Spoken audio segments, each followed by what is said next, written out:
personnes. On s'installe plutôt là-bas. Bonjour, un café et un thé s'il vous plaît.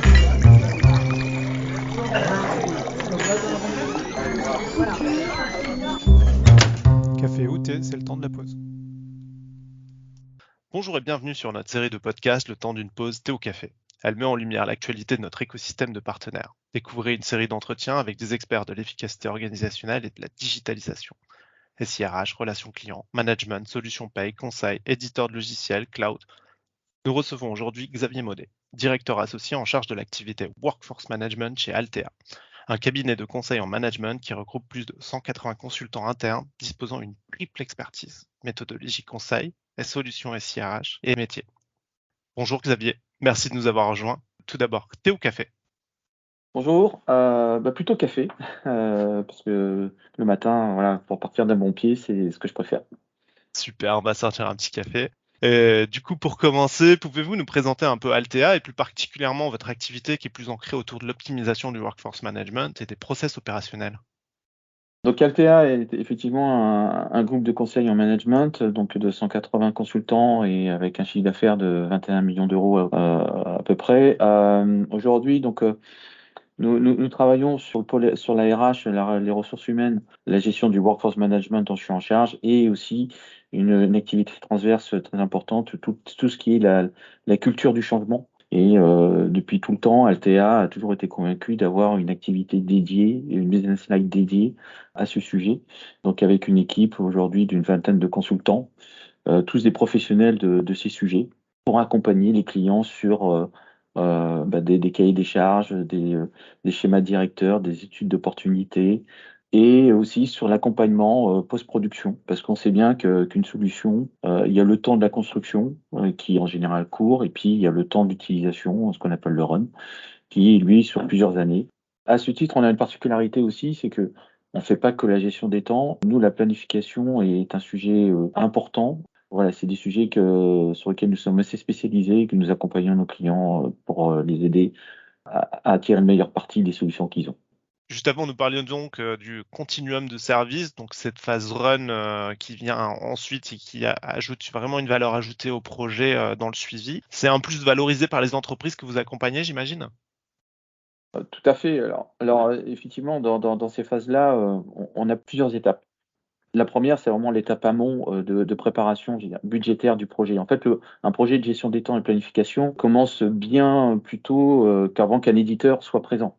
Il y a toute une phase de préparation en termes de recueil de besoins, de formalisation de ces besoins, de hiérarchisation et ainsi que d'harmonisation. Et donc, ça provoque le fait qu'à un moment donné, on a une pluralité du réglementaire, on a une pluralité des processus opérationnel, qui a un besoin de faire le point sur ça et de travailler sur une harmonisation de cette diversité, de manière à avoir une solution à terme qui puisse répondre aux enjeux de chacun, de différents métiers, et en même temps d'avoir des points communs entre eux, notamment en termes de processus, quand vous passez d'une entité à une autre, de retrouver les mêmes processus de gestion et dans les mêmes outils. Donc c'est vrai que toute cette phase de préparation en amont permettent aussi de préparer le budget. On se rend compte que beaucoup de clients, de prospects ont tendance à sous-estimer ou à mésestimer ou à pas se rendre compte quelle est l'importance d'un projet de gestion des temps planification parce qu'il y a quand même des enjeux qui sont très forts et qu'on a aussi un accompagnement du changement qui est nécessaire pour répondre aux différents métiers.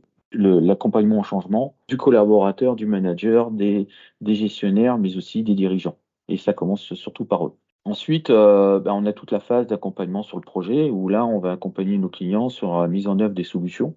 On va aussi organiser les ateliers de conception, souvent mettre en place une pré-conception pour bien être en phase entre le client et ses besoins et ses différents acteurs internes avant de faire la phase de conception en tant que telle avec l'éditeur. Par la suite, on va préparer le cahier de recettes, on va surtout animer la recette avec les utilisateurs internes parce qu'il est important effectivement que ce soit le client qui exécute la recette. Les utilisateurs clés deviendront un peu des ambassadeurs de la solution qu'ils sont en train de recéter. Et puis on accompagne aussi nos clients sur toutes les phases de déploiement et bascule qui sont des phases donc de reprise. Souvent, on a des reprises de données, de la transformation de la donnée, de la fiabilisation des données. Et puis, ce sont des phases où on va interconnecter la solution avec le reste du système d'information du client. Et enfin, toute la phase de post-déploiement où il y a une phase de stabilisation qui va permettre donc de s'assurer que l'accompagnement au changement et l'acceptation de la solution par les utilisateurs finaux se passe bien. Concrètement, la gestion du planning a bien évolué, la professionnalisation de cette fonction est désormais plus transversale, plus horizontale. Pouvez-vous nous présenter un peu le projet de Workforce Management? On se rend compte qu'il y a plus de transversalité entre les différentes fonctions d'entreprise. Néanmoins, tout le monde n'a pas le même niveau de maturité. Workforce Management, au sens où on l'entend d'Altea, c'est d'avoir un continuum entre les différentes entités d'une entreprise, hein, donc entre la direction financière, la direction opérationnelle et la direction des ressources humaines.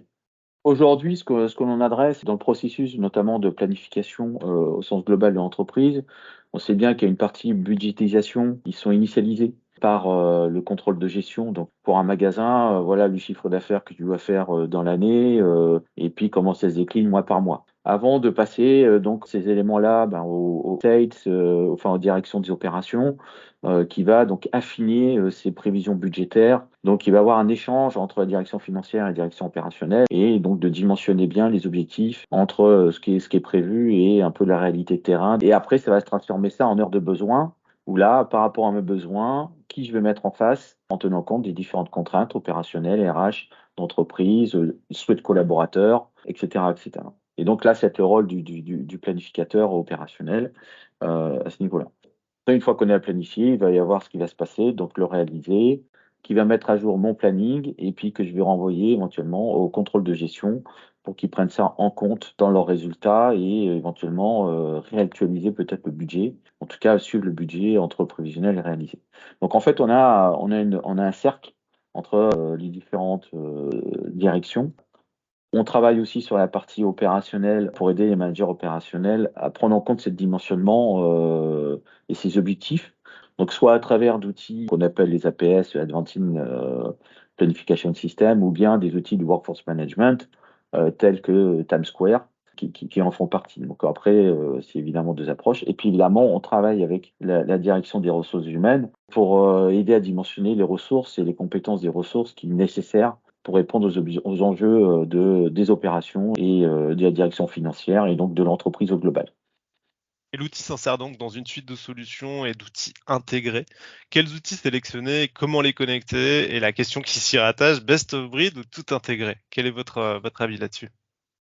Alors effectivement, le choix n'est pas toujours aussi évident. Un best of breed et un intégré. Aujourd'hui, c'est vrai que l'intégrer a un gros avantage, c'est d'être intégré, hein. Je sais qu'on enfonce une porte ouverte en disant ça, mais derrière, c'est quand même effectivement une rationalisation et une simplification de l'architecture technique.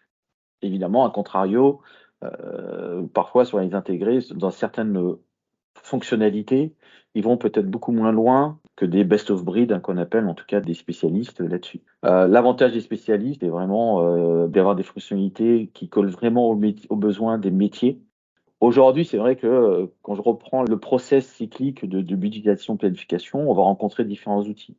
Au niveau des directions financières, on va être plutôt effectivement sur des EPM ou d'autres typologies d'outils, mais qui sont plutôt dédiés vraiment à la budgétisation. Au niveau opérationnel, on va retrouver des outils liés de production. J'ai cité tout à l'heure les APS, mais on a des outils Workforce Management. Puis après, quand on va passer dans la RH, on va trouver des outils dédiés à la RH dans les embauches, le recrutement, l'onboarding, la paye, bien sûr, etc. Par contre, à un moment donné, il va bien falloir qu'on exploite les données et derrière, quels sont les outils de BI reporting dont on a besoin. La clé, aujourd'hui, c'est vraiment l'interopérabilité entre les différents systèmes et surtout d'avoir une vision claire de la gestion de l'information. C'est pour ça que les processus sont vraiment importants. Comment ça arrive après aux opérationnels en termes de processus. Et après, lorsqu'on a bien le processus clairement identifié avec quels sont les acteurs, les différentes étapes du processus, les acteurs, la durée du processus, le qui fait quoi, etc., quelles sont les parties qu'on outille et avec quoi. Et dans l'outillage, il y a les mails, il y a Excel aussi, il y a différents outils. Il peut y avoir Teams. Ce qui est vraiment clé, c'est de savoir vraiment mon information, comment elle doit transiter. Est-ce qu'elle est en doublon ou pas en doublon, qui est maître, qui est pas maître, sur les différents sujets. Du coup, dans cet univers du best of breed, comment positionnez-vous Times Square sur le marché des solutions disponibles? Quels sont les atouts de notre solution? Alors pour nous, effectivement, Times Square d'Olidi, c'est une solution majeure sur la planification des ressources. Donc fonctionnellement, il y a une très bonne couverture sur ces planifications des personnes par rapport aux besoins, hein, avec les compétences, enfin et toute cette gestion-là. Que la solution, elle est ergonomiquement top pour l'avoir vu et voir d'autres solutions. Elle est très facile à prendre en main, tu comprends assez bien les fonctionnalités et c'est assez intuitif. Donc là-dessus, on apprécie énormément, comme on apprécie évidemment sa couverture fonctionnelle sur la planification, optimisée sous contrainte, en tenant compte, et ce qui est intéressant, des souhaits des collaborateurs et plus toute cette gestion, je dirais, des compétences et de dimensionnement, je dirais, des indicateurs de charge en heure de besoin. Là, la solution, elle est top là-dessus. Et puis, ce qu'on apprécie aussi, sa facilité à s'intégrer, je dirais, dans le SI des clients. Donc, son interopérabilité est assez remarquable, je dirais, en termes d'interfaçage, de faire des interfaces en API ou web service notamment. Voilà, et puis effectivement, la société, on la connaît bien aussi parce que on échange régulièrement et c'est vrai qu'en termes de delivery, enfin d'accompagnement projet, c'est très bien mené et j'avoue que nos clients avec lesquels on travaille sur ce sujet-là, ça se passe toujours très bien à ce niveau-là par rapport à ça. Du coup, on comprend bien que se faire accompagner dans un projet de workforce management, c'est vraiment un vrai plus. On remarque que certains projets prennent plus de temps aujourd'hui parce qu'il y a plus de définition de projet et dû à la complexité de ceux-ci pendant le déploiement directement, il faut des développements spécifiques, il peut y avoir un accompagnement au changement sur le tard, donc plein de points inattendus non prévus. Pour Altea, quelle est la formule magique pour assurer la parfaite réussite d'un projet? Ah, la formule magique. En fait, ce qu'on constate chez les clients, les prospects, c'est que il y a moins en moins de compétences projet, il y a moins en moins de culture de projet informatique, notamment dans les métiers. Ça n'a jamais été le rôle, je sais bien, mais on voit que les projets se font plutôt à périmètre avec de moins en moins de monde. Et puis évidemment, on va aller de plus en plus vite. Faut pas oublier non plus qu'on est à la troisième ou quatrième génération de gestion des temps, hein, depuis les lois Aubry. On est dans un marché du renouvellement. On voit parfois un certain amateurisme, hein, je n'hésite pas à prendre le mot, que ce soit dans les petites ou les grandes entreprises, parfois, ou grandes organisations. Du coup, Altea, si on avait une formule magique, en tout cas, je sais c'est pas forcément une formule magique, mais en tout cas, on a une démarche qui permet d'aider les entreprises, les organisations dans leurs projets, en le prenant plutôt en amont. Parce que le projet GTA, il commence pas quand l'éditeur est là, il commence bien en amont. Vu qu'on est un observateur du marché, ça permet d'apporter différents champs des possibles, et puis d'apporter aussi la connaissance de l'état de l'art sur la gestion des temps et la planification voilà, dans les entreprises. Et ça de manière sectorielle. Donc on a aussi des offres sectorisées. Pour ça aussi, on maintient nous nos compétences en interne. On a créé une académie dédiée au workforce management. Donc c'est c'est un site université pour former nos consultants sur le savoir-faire d'un projet gestion des temps, planification, sur le métier et sur le secteur, et puis aussi sur les outils, les solutions, les points forts, les points faibles, et dont Olidis en fait partie. Voilà, donc ça nous permet d'avoir cette position privilégiée d'observateur et d'en faire bénéficier nos clients. Et donc aussi, tu parlais effectivement de développement spécifique. Notre rôle, c'est effectivement de travailler sur les besoins en amont, de manière à voir avec le client, est-ce que si on faisait un peu une autre approche, si on changeait un petit peu ça, si on mettait un petit peu comme ça, est-ce qu'on pourrait diminuer le spécifique éventuel dans la solution. Même la solution, elle peut être très souple, hein, très paramétrable, configurable, mais il faut pas tordre le cou aux solutions, surtout si on veut être en mode SaaS, donc où là on est de plus en plus un peu standardisé, globalement, je mets entre guillemets standardisé, hein. Mais en tout cas, voilà, notre enjeu, c'est effectivement de veiller à ce qu'il y ait peu ou pas de spécifique, ou alors vraiment qu'il soit justifié par rapport à ça. Du coup, amène la question aussi par rapport à spécifique, par rapport au projet, au déploiement, la question du budget, du coût. Il est naturel de remettre en question le coût d'une solution ou des services qui sont associés. Comment saisir cette question du budget aujourd'hui chez un client?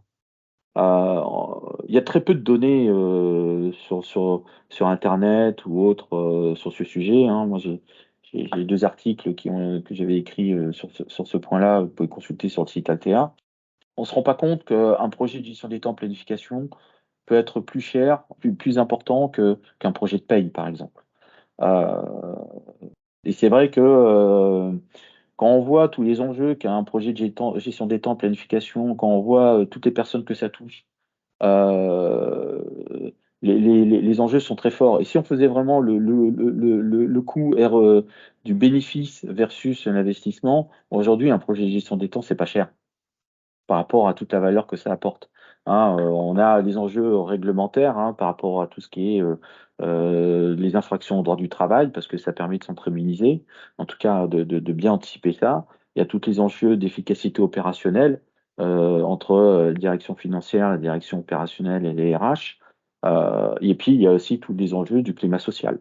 Parce que la transparence des données, la qualité des données, la justesse des données, c'est quand même un facteur important pour le collaborateur de pouvoir consulter des données, ces données, et qu'elles soient justes. Quand on met en balance ces 3 enjeux-là, le coût d'un projet, finalement, n'est pas si élevé que ça. Mais les clients ont tendance à l'oublier, à se dire bah ouais c'est de la GTA, donc ou c'est de la planification, bah c'est simple, c'est facile. Ils ont tendance à minimiser, comme ils ont tendance à minimiser l'accompagnement au changement, parce que c'est quand même une réelle transformation qu'on peut avoir, même quand dans le cas d'une migration. Je parle vraiment de migrations majeures qui sont plutôt à voir comme des transformations, même si on reste chez le même éditeur, mais il peut y avoir des sauts technologiques, il peut y avoir des sauts graphiques, il peut y avoir aussi des process qui ont changé dans la nouvelle solution, et donc ça amène effectivement de l'accompagnement au changement aussi. Et c'est souvent ce point-là qu'on a tendance à sous-estimer et à faire sur le tard, comme tu disais tout à l'heure, alors que je dirais que ça va être fait très en amont, pour justement ne pas le payer plus tard, si je puis dire. Donc le budget, effectivement, on sensibilise dès le début du projet. Voilà les grandes masses, voilà comment se constitue le budget entre les différentes parties du coût d'un budget de construction et du coût du run. Et puis voir avec le client comment il va optimiser telle ou telle partie. Est-ce qu'il internalise X% et externalise Y%? Voilà. Et ça, c'est tout un cycle itératif que l'on a avec la direction de l'entreprise et ses différentes entités, de manière à effectivement et puis à lui amener aussi des éléments de dimensionnement que l'on voit sur le marché. Voilà, on fait aussi des comparations avec voilà un projet dans le même secteur d'activité pour la même taille, je dirais, d'effectifs sur tel périmètre. Voilà ce que ça représente. Et on fait des comparations pour que le client puisse avoir des guidelines à ce niveau-là. Merci Xavier pour cet entretien. Le projet de Workforce Management est davantage complexe, la professionnalisation de la fonction est en marche et une intégration dans le projet s'opère à tous les niveaux de l'entreprise, on l'aura bien compris. N'hésitez pas à nous contacter pour en savoir plus et surtout pour optimiser vos process. À très bientôt.